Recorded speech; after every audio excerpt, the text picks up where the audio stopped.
মানুষটা দেশের বাইরে গেছে বাংলাদেশের ভালো করার জন্য, বাংলাদেশের জন্য অনুদান আনার জন্য।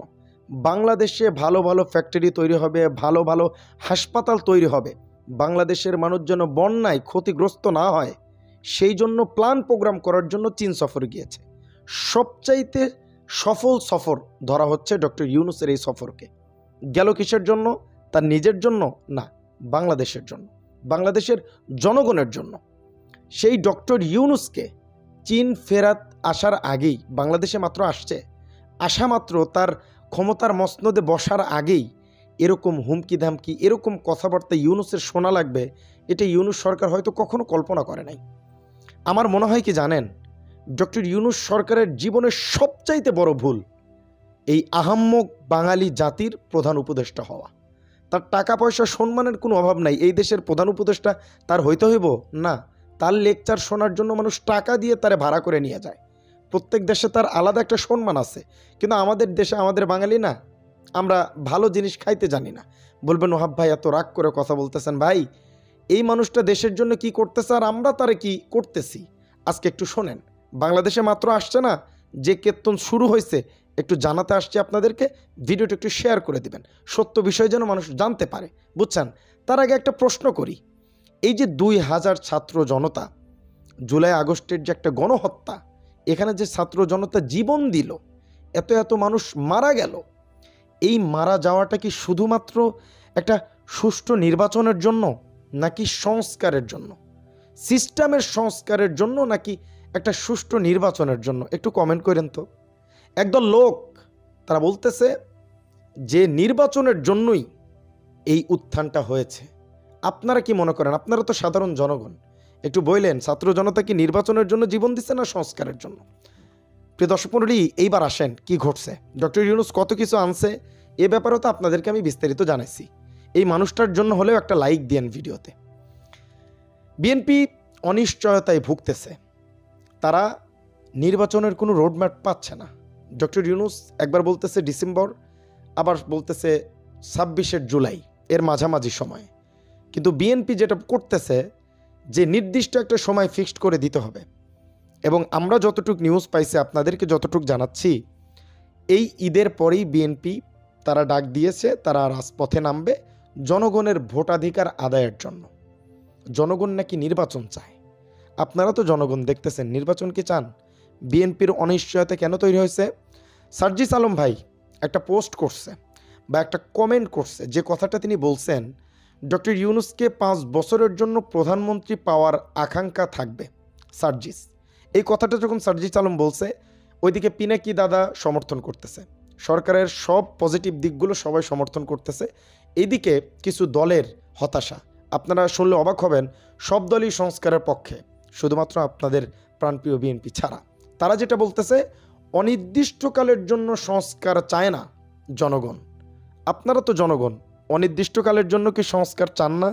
মির্জা ফখরুল ইসলাম আলমগীর এই কথা বলছেন। শুধু এটা বলেই তিনি ক্ষান্ত হন নাই, তিনি বলছেন বাংলাদেশের মানুষকে ভোটাধিকার থেকে বঞ্চিত করতে দেশে বিদেশে চক্রান্ত হলেও বিএনপি কোনোদিনও সেটা হতে দিবে না। বাংলাদেশের মানুষ ভোটাধিকার থেকে অনেক দিন যাবৎ বঞ্চিত, এই চক্রান্ত তারা মানে না। এটা আজকে মির্জা ফখরুল ইসলাম আলমগীর বলছে।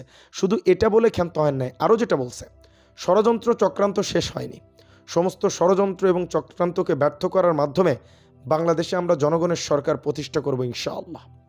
বাংলাদেশের জনগণের সরকার প্রতিষ্ঠা করবে মির্জা ফখরুল ইসলাম আলমগীর, এবং এটা তাদের ইউটিউব সহ সব জায়গায় তারা এটা বলতেছে।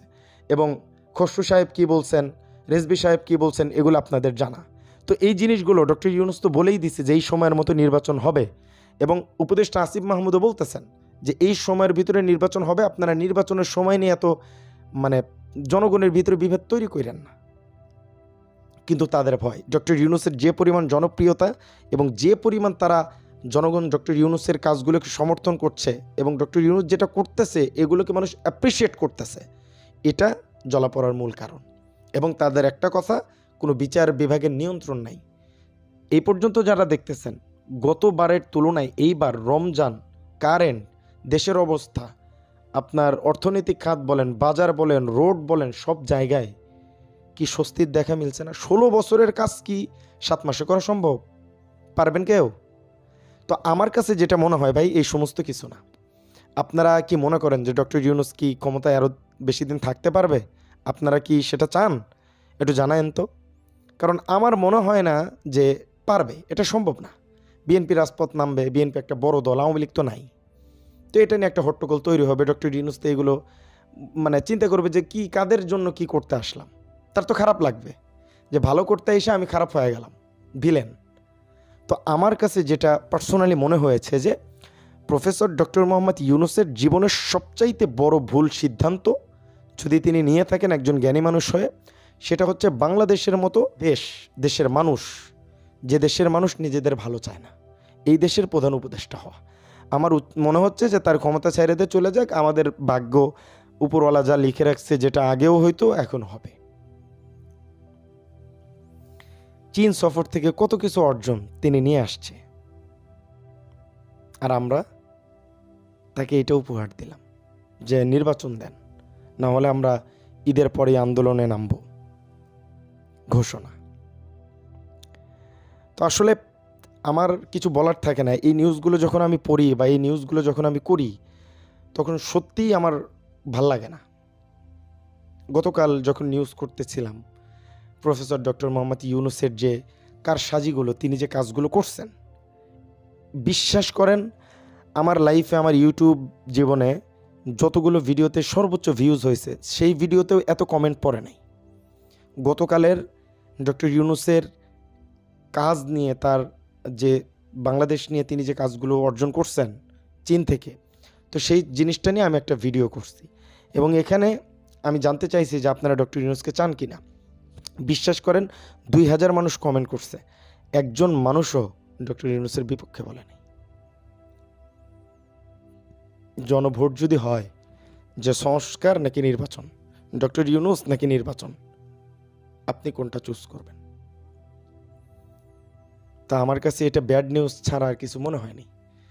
ডক্টর ইউনূসের জন্য এর চাইতে দুঃসংবাদ যে কি হতভাগা, যাতে আমি ক্লিয়ার কাট বলে দিই, কিন্তু তাদের ফিক্সড ডেট লাগবে। এত সোজা সব জায়গায় সিস্টেম না করে নির্বাচন দিলেই কি সুষ্ঠু নির্বাচন হয়ে যাবে?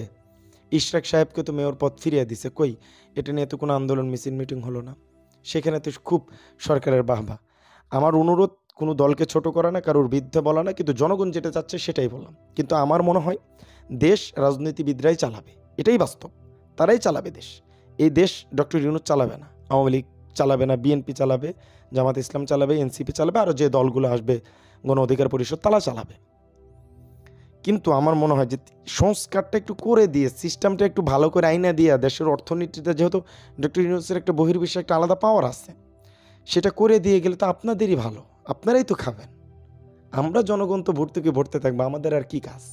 আমাদের তো কোনো কাজ নাই। আমাদের কাজ হচ্ছে সাবানের দাম বাড়বে, তেলের দাম বাড়বে, আমরা কিনে খাবো, আমরা এইভাবেই মরবো। সাধারণ জনগণের তো আসলে কিছু নাই। দিন শেষে আপনারাই রাজা, আপনারাই সব। তো একটু সময় দেন না, এটা আমার কথা আর কি। তো আপনার কোনটা কথা এটা জানাবেন। তো আজকের ভিডিও এই পর্যন্তই, দেখা হচ্ছে পরবর্তী অন্য কোনো ভিডিওতে। সে পর্যন্ত সকলে ভালো থাকবেন, সুস্থ থাকবেন। আসসালামু আলাইকুম রহমতুল্লাহ বরকাতুহু।